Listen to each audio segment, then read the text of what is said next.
Right, joining us now to speak on that contentious Electoral Act Amendment Bill and what to expect from the conference committee set up. Well, we have Rotimi Jr., he's a spokesman, House of Representatives, and Honorable Anthony Adepoju, who represents Ibarapa Central, Ibarapa North Federal Constituency of Oyo State. Thank you very much for joining us on Newsnight. I guess it will only be fitting to start with you. I mean, you are the spokesman of the House. In December, you all passed that bill that reflected the mind of a majority of Nigerians with that clause, real time, that the electoral results should be transmitted in real time. But all of a sudden, it seemed the House of Reps came under some kind of pressure and aligned with what the Senate eventually passed. What exactly happened after that closed-door meeting when you all came back and decided that real time should be expunged from that bill? What exactly changed from your initial position? Well, so thank you very much. It's always a pleasure for the House of Representatives to engage. What happened, of course, you know that in December, we passed a version of the bill. The Senate, recently also passed a version which differed in certain provisions.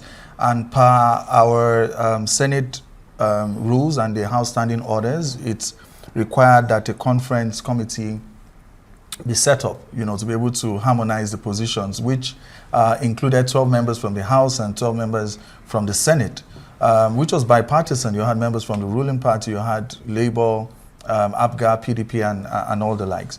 Now, they met, considered these provisions extensively.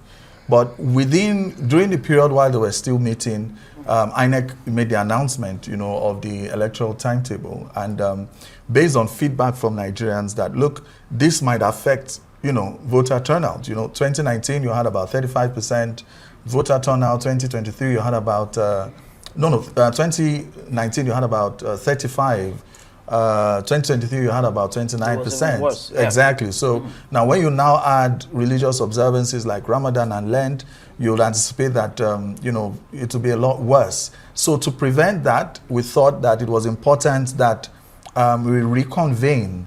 Right. Now, what we've done, and you need to understand the process, was that we didn't leave the work to only the conference committee anymore. Because when the conference committee meets, they meet to discuss only what is in the provisions. You can't add any new provisions. And there were certain amendments, certain provisions that needed to be altered to give power to INEC, to be able to make, those amendments to the electoral timetable to suit public, demand. So what you have, again, part of what they did, section 60 sub 3 was on the issue of transmission of results, in real time. In real time, yes. Yeah. And what you have is neither what the Senate had originally nor what the House had originally.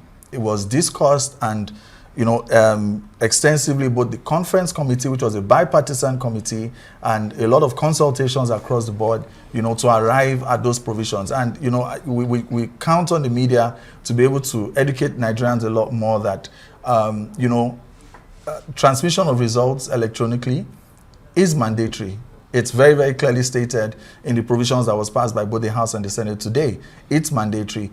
The only, you heard one of the gentlemen protesters, today say that up to 97%, 98%, right, of coverage of internet infrastructure and all of that. Now, I'll tell you that the thinking behind what was, to do was to provide for that, what you might think is infinitesimal in terms of the small percentage of those, not covered for any reason. Yeah, but the bone of contention here is that yes, the primary source of election results would be the manual transmission. No, because when you talk of manual transmission, our elections are largely, because, we use a lot of this nomenclature and sometimes it can be confusing to Nigerians. We vote manually to a very large extent. You get ballot papers manually, you conduct everything manually, it is counted manually, it is recorded manually, right? Okay. And then when you do that, it is now at the point of transmission. And what the 63 says is that the presiding officer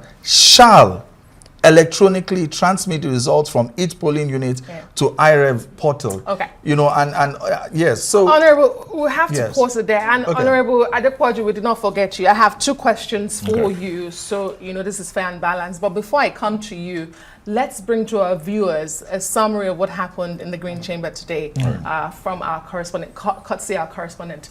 Now, chaos and controversy today in Nigeria's House of Representatives as lawmakers passed far-reaching amendments to the Electoral Act amid protests inside the chamber and demonstrations outside the National Assembly, as we brought to you earlier. The House aligned with the Senate to drop real-time electronic transmission of election results and scrap indirect party primaries. Now, the session was disrupted by shouting matches, walkouts, and a prolonged closed-door meeting as opposition lawmakers warned that the changes would weaken democracy ahead of the 2027 general elections.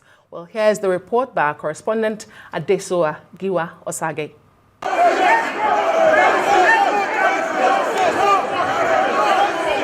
The House of Representatives has passed the Electoral Act Amendment Bill, aligning with the Senate to drop real-time electronic transmission of election results and abolish the option of indirect party primaries. Clause 58. Clause 59. Clause 16. 61. The decision followed a day of unbridled chaos inside the chamber against the backdrop of sustained protests outside the National Assembly, where demonstrators demanded transparent, real-time transmission of votes. Tensions peaked when Speaker Tajuddin Abbas ignored overwhelming opposition to rescind earlier House amendments, ruling in favor of the aids despite loud nays. Those against should say nay. That is how it is. Mr. Speaker, sir.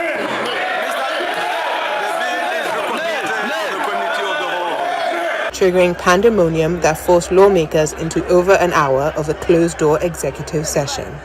When the plenary resumed, the House dissolved into a committee of the whole chaired by Deputy Speaker Benjamin Kalu.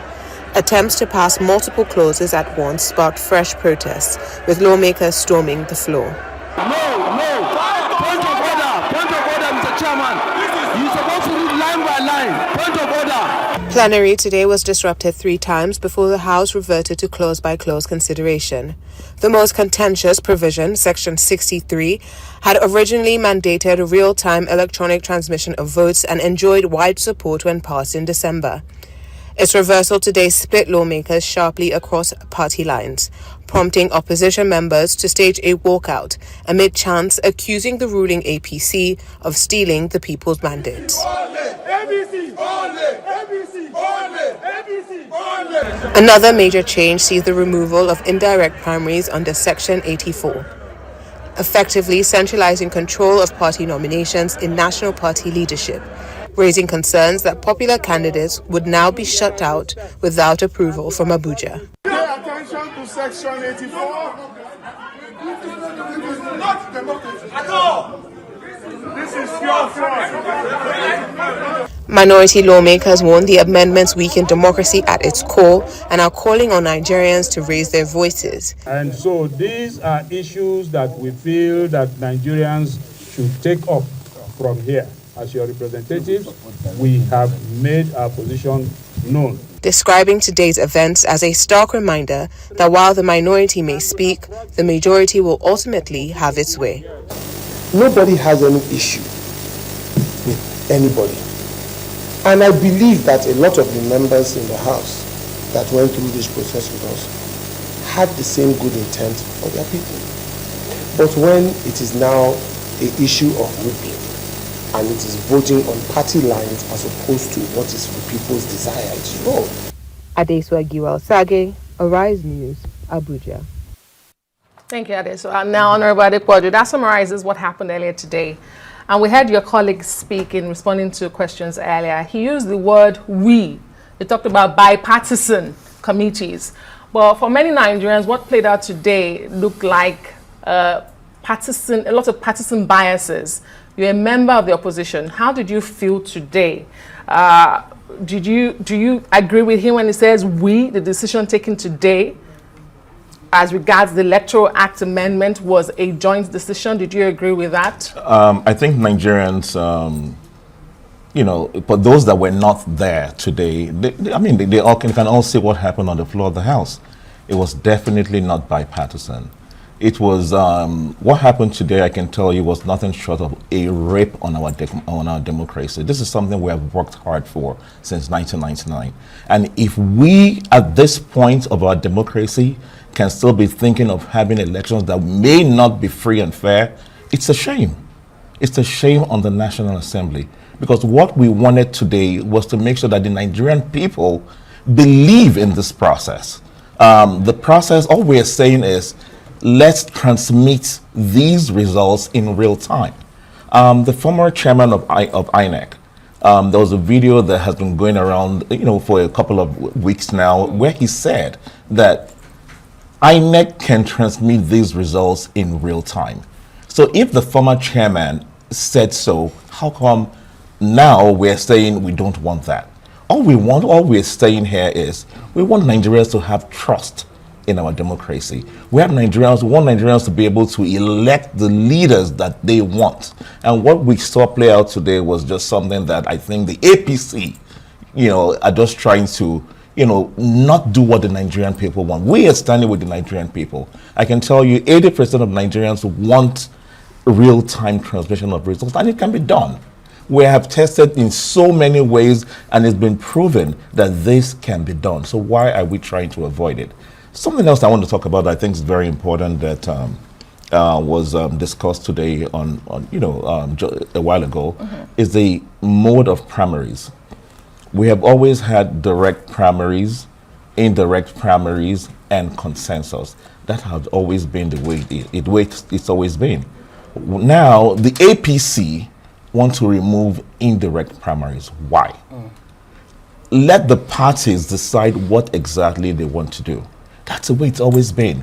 Why are we removing indirect from it? Because what would happen is, at the end of the day, everything will be dictated from Abuja. That's not what we want. We want the power in the hands of the people.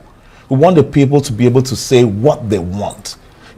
I think with the way we're going, I think instead of progressing, we're probably going back as a country. And this is not fair on the Nigerian people. Let me bring it back to you, spokesman of the House of Reps. On those two scores, the issue of Clause 84 that says parties will now choose nominees via direct primaries and consensus mode. Recall that the Supreme Court had actually ruled that parties should decide Absolutely. The mode Absolutely. of their nominations. So the question is why? What is the thinking behind this decision by the lawmakers? And of course, it looks like the 10th Assembly. By the APC lawmakers. By the APC lawmakers, yes, right. absolutely. Good to correct that.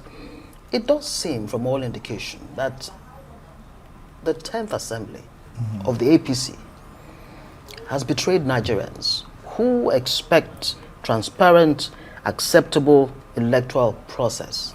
Okay. They are saying that there seems to be an indication or a pointer to the fact that there is a plan to rig the election from the get-go. So why would you have any plan when you're very confident of the trajectory in terms of governance, in terms of the outcomes of policy reforms that's impacting on the economy? I know that we've had, extremely tough and difficult decisions that have been taken, but are beginning to show that we're on the right trajectory. We've turned the curve and we're on the right trajectory. Why should we be concerned, And you see the narrative, that this is a partisan thing, I don't think it's very helpful for our democracy. You had several members of the opposition that remained in the chamber and followed through with what, the rest of the proceedings. But you saw the video where they were shouting. And everybody, they are all well in their rights to be able to, chant whatever it is that they want to chant. It's part of the parliamentary process. Walking out of parliament is part of the parliamentary process. You didn't feel that what it is that you were doing, what it is that you felt was what was happening, and you wanted to register your process. It's part of the parliamentary process. But again, we need to understand that part of the fundamentals of a democracy is, the rule of law, the parliamentary process that says the majority would have their way. The person Clause 84, I'd like you to address the Clause 84. Clause 84. So indirect? So mode? We must be very clear about the fact that it's a the quest for free, fair, and credible elections is not something that, you know, is the opposition. Remember that even the House was the one that brought all of these provisions up until this point. Now, in terms of what he talked about earlier about Clause 84, you see that your reporter said, you know, this takes power away from, you know, the people and gives it to the party leadership. I think it's actually the opposite of it. It's the difference of it. I'm not going to tell you what my personal opinion on that is. I'll tell you what we arrived at in the collective wisdom of the entire House, which included opposition members, right, in that process, which is that direct primaries is actually an opportunity for the people at the grassroots. Before you had a situation whereby, you know, a number of delegates, you know, are elected and they take that decision. You know, in some cases you have roughly 100, 120, depending on, you know, depending on the constituency, you know, and yes. But this time around, what was arrived at is that it's going to be direct primaries. You have to go and test your popularity down at the grassroots. How does that translate to, you know, being that the party leadership is the one that is going to take those decisions? So again, sorry, just to cut you, it's not a partisan. My brother is very well within his rights. We saw that the House rules, standing orders, was followed to the letter today. Everything was done. It was very clear that, yes. All right, Honorable Adepoju, I'll just stay with you to wrap up the show. Okay. Do you feel defeated in this process? Do you feel gagged? And if you do, as this moves to the Harmonization Committee, what's the plan by the opposition? Let's start there. Well, first of all, let me just revert a little bit. I want to correct the notion that it was a bipartisan agreement today, because members of the opposition parties staged a walkout today of the National Assembly in its entirety. No one was left there. That's inaccurate. You know, let's also represent things properly. Right, Kelechi Uwogu is of the PDP. He's seconded motion. Yes, please. Thank you. Every member of the opposition parties today staged a walkout and went to the media center where we addressed the press. And for us, you know, we agree that the minority would always have its say, while the majority will have its way. But who is the majority here? The majority here is the Nigerian people. Now, let's talk about something that is very important. The National Assembly itself, the entire National Assembly, is an indirect representation of the Nigerian people. So if we can represent the Nigerian people indirectly, why can't the Nigerian people choose their members by indirect primaries? You see, it doesn't make sense here at all. We're saying it's good for us, but it's not good for the Nigerian people. I mean, come on, let's be realistic here. You know, these things don't make sense at all. It doesn't add up. What we do know is that there is an ultimate plan in the offing. We don't know what it is. We're not going to preempt. We're not going to say this is what they think it will be. Very quickly, I needed to ask you, because he did say the reason why they have decided to go with this safe, you know, option of having electronic and a fallback for manual is because of the structural challenges in the very minuscule areas, as he puts them, when he says over 90% have coverage, but those 10% are also important. Nigerians would like to find out on what facts and basis is the National Assembly coming up with this decision. Did you have the NCC tell you they do not have the coverage for our elections to be election results to be transmitted electronically? Did you also hear from INEC to say they don't have the capacity to transmit elections results electronically? Let me ask you that, because that's the excuse they are giving. These are good questions. And when you ask these questions, I can tell you they have no answers for it, because the opposite is the reality. The NCC has said they can do this. The former INEC chairman has said it can be done. Okay. So now, why are we now moving backwards when we know that these things can be done? Actually, that's a question Akin Rotimi should have responded to, if you can, in 30 seconds. Indeed. Now, you said we don't have it. First of all, I need to get this in. The protesters, I think I'll use that time to say, the protesters that were tear gas today, it's very unfortunate. It's not part of our democratic practice. The National Assembly is the house of the people. We want people to be able to come and protest. Every time they come, we come and engage them. It's unfortunate that it was infiltrated and you had some You're not responding trying to that question. Now, we'll have to wrap things up. No. In response to the question, Yes. right? It's simple. The provision says the presiding officer shall, on the strength of it, the question was, did electronically did you transmit. engage the NCC If for any tech reason experts to tell you that yes, indeed, the or process no, has you cannot? always been We'll have to leave it inclusive. there. The Thank you process very has much. always been inclusive. Okay. Civil Akin society, Rotimi. everybody has been part of that process. Honorable Please have some member. faith. We arrived, my brother here is in the Yeah. opposition. You had members, right, that were We're also being in the played out opposition that were already. part of the We're process. being played out. Thank you very much, Akin Rotimi Jr., spokesman, House of Reps, and Honorable Bayo Adepoju, Rep member, PDP or your state. Thank you very much for joining us. I guess history will decide where each person stays. Thank you very much.